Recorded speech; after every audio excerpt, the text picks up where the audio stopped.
मैं doctor R के पुरोहित, आपका स्वागत है। आज अध्यक्षात्मक शासन पर चर्चा करें।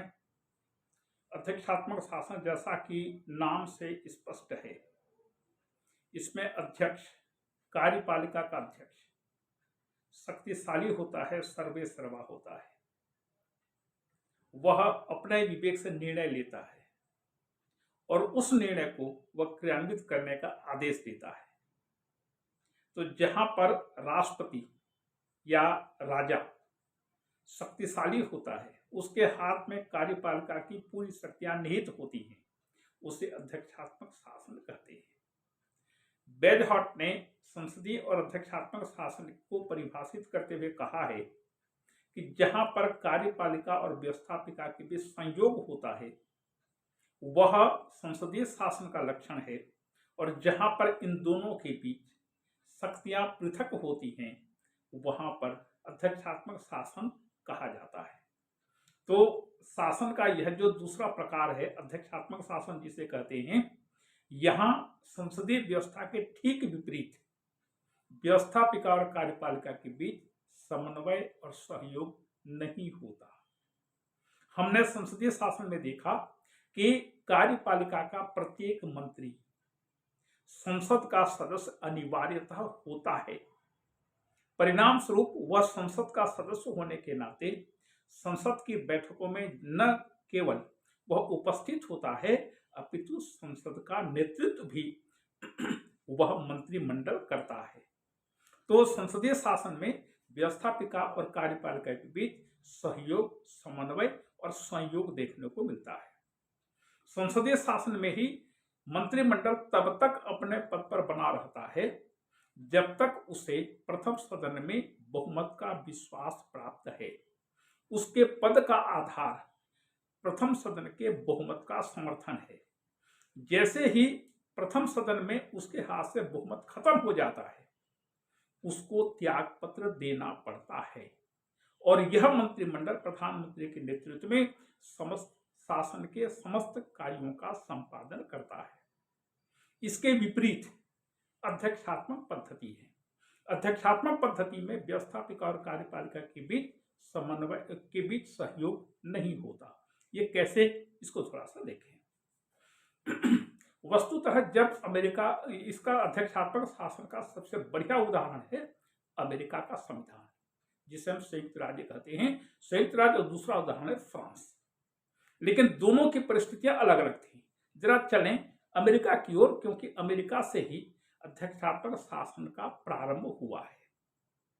जब अमेरिका का संविधान बन रहा था, मई 1787 से सितंबर 1787 तक, ये मई से सितंबर 1787 ये अमेरिकन संविधान के निर्माण का समय है। तो अधिकांश संविधान सभा के सदस्य मॉन्टेस्क्यू के शक्ति पृथक्करण सिद्धांत से प्रभावित थे। मॉन्टेस्क्यू ने, जो कि फ्रेंच दार्शनिक था, राजनीतिक दार्शनिक था, उसने शक्ति पृथक्करण सिद्धांत का प्रतिपादन किया था। और शक्ति पृथक्करण सिद्धांत का प्रतिपादन करते हुए उसने यह कहा था कि कार्यपालिका और व्यवस्थापिका के बीच शक्तियां पृथक होनी चाहिए। इसकी कहानी हम शक्ति पृथक्करण सिद्धांत के चैप्टर में देखेंगे। अभी इतना मान लीजिए कि मॉन्टेस्क्यू यह कहता है कि कार्यपालिका की शक्तियां और व्यवस्थापिका की शक्तियां अलग अलग होनी चाहिए और एक दूसरे से इनको हस्तक्षेप से मुक्त होना चाहिए। तो उसका प्रभाव अमेरिकन संविधान निर्माताओं ने संविधान पर स्पष्ट रूप से स्थापित किया, और मॉन्टेस्क्यू के शक्ति पृथक्करण सिद्धांत पर आधारित उन्होंने, समझ लीजिए कि एक थीसिस लिख दिया, और वही थीसिस अमेरिका का संविधान बना। जब संविधान बन रहा था अमेरिका में, तो कुछ सदस्य ऐसे भी थे जो कि यह चाहते थे कि संसदीय शासन व्यवस्था को स्थापित किया जाए, लेकिन वहां का बहुमत बहुसंख्यक अध्यक्षात्मक पद्धति के पक्ष में था। तो इस प्रकार से अमेरिका का संविधान मॉन्टेस्क्यू के शक्ति पृथक्करण सिद्धांत पर आधारित एक थीसिस है। और यह आश्चर्य की बात है कि केवल अमेरिका में ही इस संविधान को लागू किया गया है, अर्थात शक्ति पृथक्करण सिद्धांत पर आधारित दुनिया का एकमात्र संविधान है अमेरिका का संविधान। बाकी दुनिया के किसी भी देश ने इस व्यवस्था को स्वीकार नहीं कर पाया है। आगे चल करके इसके बारे में और भी बातें स्पष्ट होंगी। देखें इसके लक्षण या विशेषताओं पर। सबसे पहली विशेषता है वास्तविक प्रमुख। राष्ट्रपति शक्तिशाली होता है, उसके हाथ में कार्यपालिका की पूरी शक्तियां निहित होती हैं। अमेरिकन संविधान का अनुच्छेद 2 कहता है the executive power shall be vested in a president. 9 शब्द है इसमें, इस वाक्य में 9 शब्द हैं कि कार्यपालिका की शक्तियां एक राष्ट्रपति में निहित होंगी, इतना लिखा है। तो मतलब यह हुआ कि कार्यपालिका की शक्तियां एक राष्ट्रपति में निहित होती है और वह राष्ट्रपति कार्यपालिका के समस्त कार्यों का संपादन करता है, हर विषय पर निर्णय लेता है और उन निर्णयों को क्रियान्वित करने का आदेश देता है। तो राष्ट्रपति शक्तिशाली होता है। इसकी दूसरी विशेषता, मंत्रिमंडल नाम मात्र का होगा। स्वाभाविक है, जहां मंत्रिमंडल शक्तिशाली होगा राष्ट्रपति कमजोर होगा, जहां पर राष्ट्रपति शक्तिशाली होगा मंत्रिमंडल नाम मात्र का होगा। इस मंत्रिमंडल के बारे में अमेरिका में जो स्थिति है उसको थोड़ा सा देख लीजिए। जब अमेरिका का संविधान बना तो संविधान निर्माताओं ने केवल राष्ट्रपति का उल्लेख किया, उपराष्ट्रपति का उल्लेख किया, मंत्रिमंडल का कोई उल्लेख संविधान में उन्होंने नहीं किया। जब संविधान लागू हो गया, जॉर्ज वाशिंगटन राष्ट्रपति बने तो काम करने लगे, लेकिन उनको अनेक बार परेशानी हुई क्योंकि परामर्श देने वाला कोई नहीं था। यदि मंत्रिमंडल होता तो मंत्रिमंडल के सदस्यों से परामर्श ले सकते थे, लेकिन संविधान तो मंत्रिमंडल के बारे में पूरी तरह से मौन था और अभी भी मौन है। तो उन्होंने क्या किया कि जो कांग्रेस के सदस्य थे, उनके अपने कई उनमें मित्र थे, उन मित्रों से उन्होंने परामर्श लेना शुरू किया। लेकिन कांग्रेस के सदस्यों ने कहा कि आप हमको 1-2 बार बुला करके परामर्श दे सकते हैं, लेकिन हम आपको स्थायी रूप से परामर्श नहीं दे सकते, क्योंकि संविधान कार्यपालिका और व्यवस्थापिका की भी शक्तियों का पृथक्करण करता है। तो अब जॉर्ज वाशिंगटन न्यायाधीशों से परामर्श लेने लगे, लेकिन न्यायाधीशों ने कहा, जो उनके मित्र थे उन्होंने ही कहा कि संविधान में ऐसा कोई प्रावधान नहीं है कि न्यायपालिका के न्यायाधीश आपको परामर्श देंगे। हाँ, यदि आपको परामर्श चाहिए तो आप मुकदमे के रूप में हमारे सामने पेश करिए, हम उस पर सुनवाई करेंगे, फिर आपको परामर्श देंगे। तो जॉर्ज वाशिंगटन को निराशा हुई, उन्होंने कहा आप क्या करें। तो उन्होंने क्या किया, जो विभागीय सचिव थे, विभिन्न विभागों के सचिव थे, उन सचिवों से उन्होंने परामर्श लेना प्रारंभ किया और आखिरकार यह उनका प्रयोग सफल हुआ और उन सचिवों को मिलाकर के मंत्रिमंडल का निर्माण उन्होंने किया। यह अनऑफिशियली था।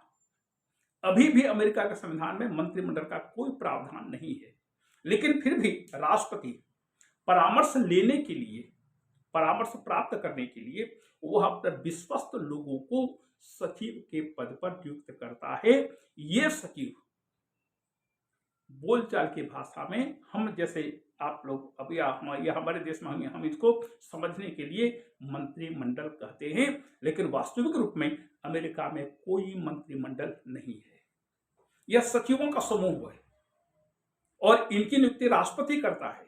इनको राष्ट्रपति पदच्युत भी करता है, बिना किसी कारण से किसी भी मंत्री को कभी भी हटा सकता है, किसी भी सचिव को कभी भी हटा सकता है। ये राजनीतिक नियुक्तियां होती हैं, लेकिन जब कभी भी राष्ट्रपति ऐसे लोगों को, राष्ट्रपति किसी भी व्यक्ति को नियुक्त कर सकता है, उसका अपना विश्वस्त व्यक्ति होना चाहिए और उसको कोई भी एक विभाग सौंप सकता है।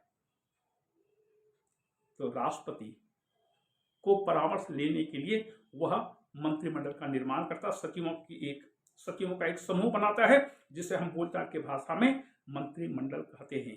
एक बात, संसदीय शासन में मंत्रिमंडल शक्तिशाली होता है, वह हर विषय पर निर्णय लेता है और उस निर्णय को परामर्श के रूप में राष्ट्रपति को बताता है। राष्ट्रपति उसके अनुसार काम करते हैं। जब तक मंत्रिमंडल के हाथ में बहुमत का विश्वास है, प्रथम सदन में बहुमत का विश्वास है, मतलब प्रथम सदन के ज्यादा सदस्य, आधा से अधिक सदस्य मंत्रिमंडल के पक्ष में हैं, तब तक राष्ट्रपति किसी मंत्री को पद से नहीं हटा सकता। अमेरिका में कोई भी सचिव जिसे राष्ट्रपति ने नियुक्त किया है, संसद का सदस्य नहीं हो सकता। कांग्रेस के दोनों सदनों का सदस्य नहीं हो सकता, वह किसी बहुमत दल से संबंधित नहीं होता, वह कोई भी व्यक्ति हो सकता है और राष्ट्रपति स्वयं निर्णय लेता है। उसके सचिव जब उनको बुलाया जाता है तब परामर्श देते हैं। सचिवों की बैठक बुलाना, मंत्रिमंडल की बैठक बुलाना राष्ट्रपति के लिए कोई आवश्यक नहीं है। और फिर मंत्रिमंडल के परामर्श को मानना तो बहुत दूर की बात है। एक बढ़िया सा उदाहरण इसके बारे में दिया जाता है कि जब गृहयुद्ध का आभास हो रहा था अमेरिका में, दास प्रथा के विरुद्ध गृहयुद्ध हुआ था अमेरिका में, तो उस समय अमेरिकन राष्ट्रपति थे अब्राहम लिंकन। अब्राहम लिंकन ने अपने सचिवों की बैठक बुलाई और 9 सदस्य थे उनके सचिव। आज भी 9 सदस्य संख्या है इस सचिवों की। तो उन 9 सचिवों से उन्होंने चर्चा की और कहा कि अमेरिका की सरकार गृहयुद्ध के पक्ष में लड़े या गृहयुद्ध का समर्थन करे या उसका विरोध करे। उन्होंने वोट लिया अपने 9 सचिवों से। 8 सदस्यों ने दास प्रथा के पक्ष में वोट दिया और एक सचिव ने दास प्रथा के विरुद्ध वोट दिया। अब्राहम लिंकन ने कहा 8 पक्ष में है, 1 विपक्ष में है, 1 विपक्ष को मैं स्वीकार करता हूं। और इस प्रकार से अमेरिका की सरकार ने गृहयुद्ध के विरुद्ध, मतलब दास प्रथा के विरुद्ध युद्ध में भाग लिया था। तो इस प्रकार से मंत्रिमंडल के बारे परामर्श देने के लिए है। इसके बारे में लास्की ने बहुत बढ़िया बात कही। लास्की कहता है कि अमेरिकन मंत्रिमंडल की आवाज राष्ट्रपति के सामने फुसफुसाहट मात्र है, जो सुनी भी जा सकती है और नहीं भी। तो मंत्रिमंडल के परामर्श को मानना राष्ट्रपति के लिए आवश्यक नहीं है। तीसरा है कार्यपालिका और व्यवस्थापिका के बीच पृथकता। व्यवस्थापिका अपना अलग काम करती है, कार्यपालिका अपना अलग काम करती है। दोनों के बीच शक्तियों का पृथक्करण होता है। दोनों एक दूसरे के कार्य में हस्तक्षेप नहीं कर सकते। संसदीय शासन में दोनों मिलजुल करके काम करते हैं, क्योंकि प्रत्येक मंत्री संसद की बैठकों में उपस्थित होता है। लेकिन शक्ति पृथक्करण का सिद्धांत होने के कारण व्यवस्थापिका और कार्यपालिका की शक्तियां एक दूसरे से पृथक होती हैं। दोनों एक दूसरे के हस्तक्षेप से सर्वथा मुक्त होती हैं। और प्रधानमंत्री के पद का अभाव, अमेरिका में प्रधानमंत्री का पद है ही नहीं, क्योंकि जब मंत्रिमंडल का निर्माण ही संविधान निर्माताओं ने संविधान में नहीं किया तो प्रधानमंत्री का पद स्थापित होना संभव ही नहीं था। तो अध्यक्षात्मक शासन में प्रधानमंत्री का पद नहीं होता। यदि हो भी सकता है, नहीं भी हो सकता है, लेकिन प्रधानमंत्री का पद का होना आवश्यक नहीं है। इसके बाद एकता, गोपनीयता, राजनीतिक सजातीयता, जो संसदीय शासन के आधारभूत लक्षण हैं, इनका होना अध्यक्षात्मक शासन में संभव नहीं है। मंत्री एक दूसरे की आलोचना भी कर सकते हैं, क्योंकि मंत्री तो होते हैं ना, सचिव होते हैं। सचिव एक दूसरे की आलोचना भी कर सकते हैं, सहयोग भी कर सकते हैं, कुछ भी कर सकते हैं। इनके भी गोपनीयता के राष्ट्रपति के संदर्भ में होती है। और राजनीतिक सजातीयता, ये एक ही जाति से होना, एक ही राजनीतिक दल से संबंधित होना कोई आवश्यक नहीं है। तो मूलभूत 3 इसके लक्षण हैं। एक है राष्ट्रपति वास्तविक प्रमुख, मंत्रिमंडल नाममात्र का, कार्यपालिका व्यवस्थापिका के बीच शक्तियों का पृथक्करण। ये 3 मूलभूत लक्षण हैं, बाकी अन्य चीजें होती रहती हैं। फिर देखें गुण की ओर। गुण सबसे पहला है स्थायित्व। अध्यक्षात्मक शासन के 3 प्रमुख उदाहरण हैं। एक संयुक्त राज्य अमेरिका, दूसरा फ्रांस, तीसरा श्रीलंका। तो आदर्श उदाहरण के रूप में अमेरिका का नाम लिया जाता है और अमेरिका के देखा था कि अन्य देशों ने भी इसको स्वीकार किया है। लेकिन जिस रूप में अमेरिका का संविधान चलता है, उस रूप में दुनिया का अन्य किसी भी देश का संविधान नहीं चलता।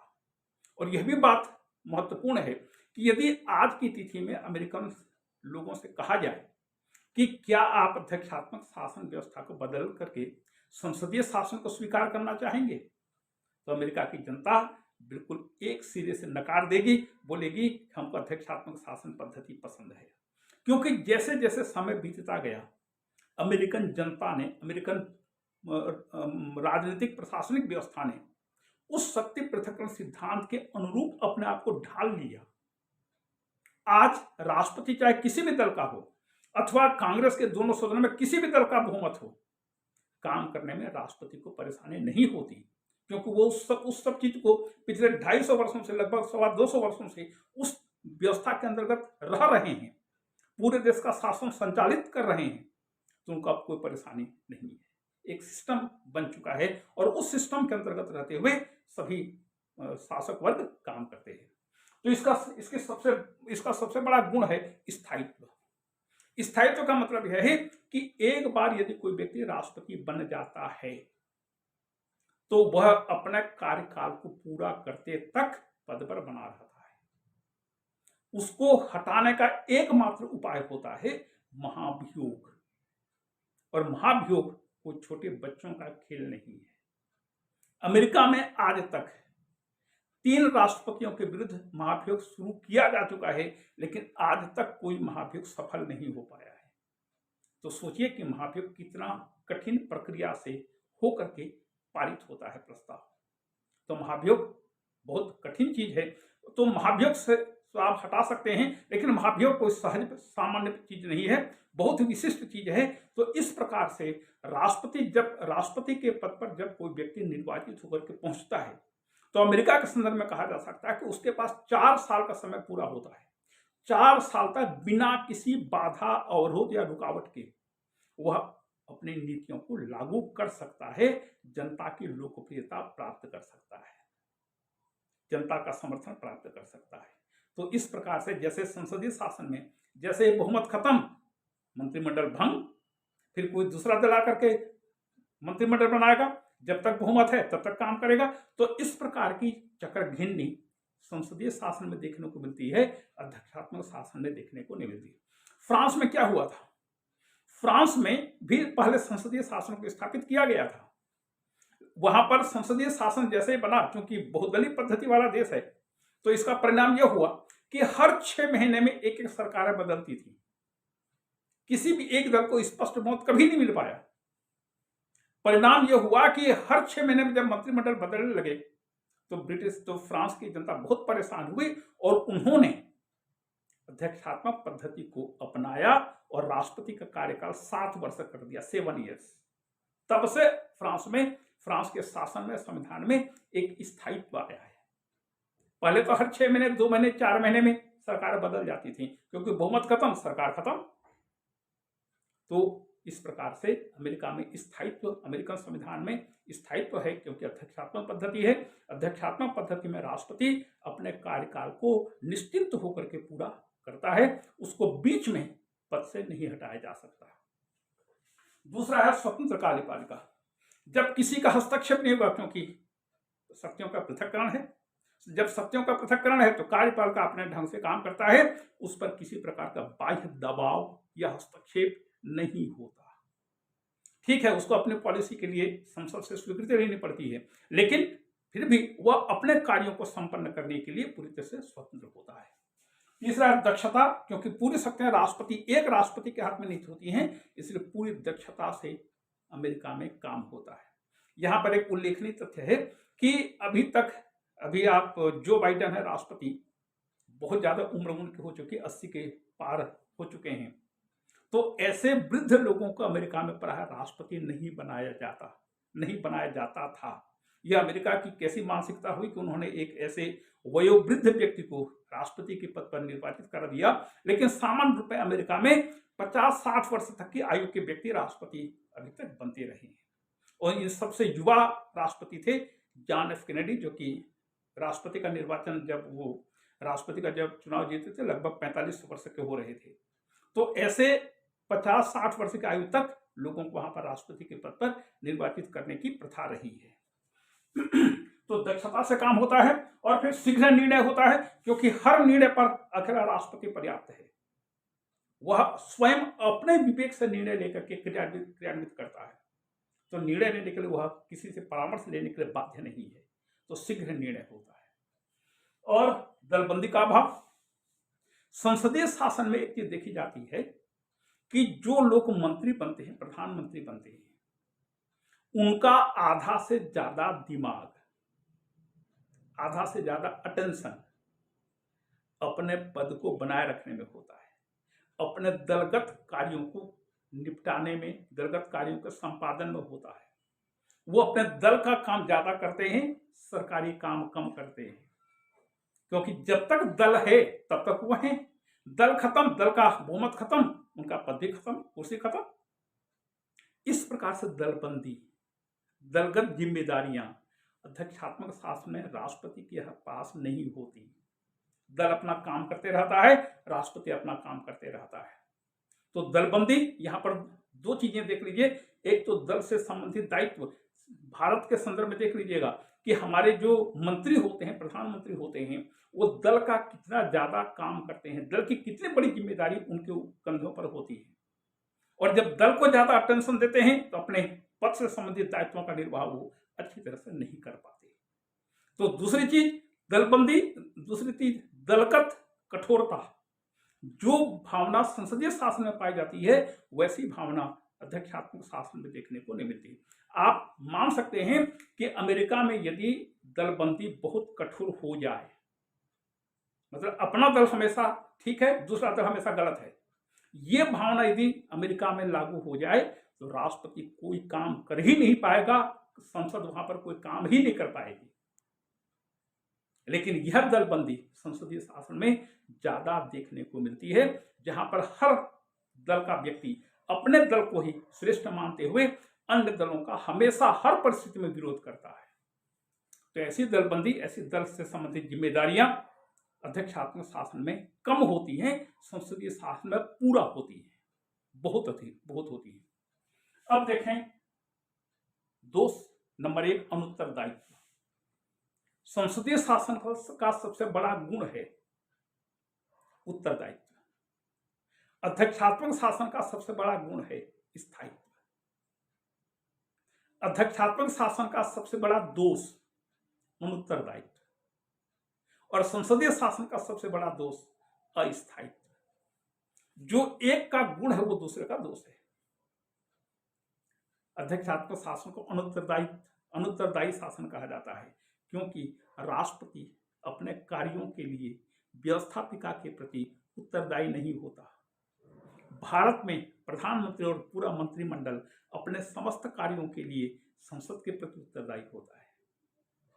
संसद में जाकर के बैठता है, पूछे गए प्रश्नों का जवाब देता है, आलोचनाओं को उत्तर देता है, वाद विवाद का नेतृत्व करता है, विधेयक पेश करता है, बजट पेश करता है, तमाम प्रकार के काम संसद में खुद मंत्रिमंडल करता है।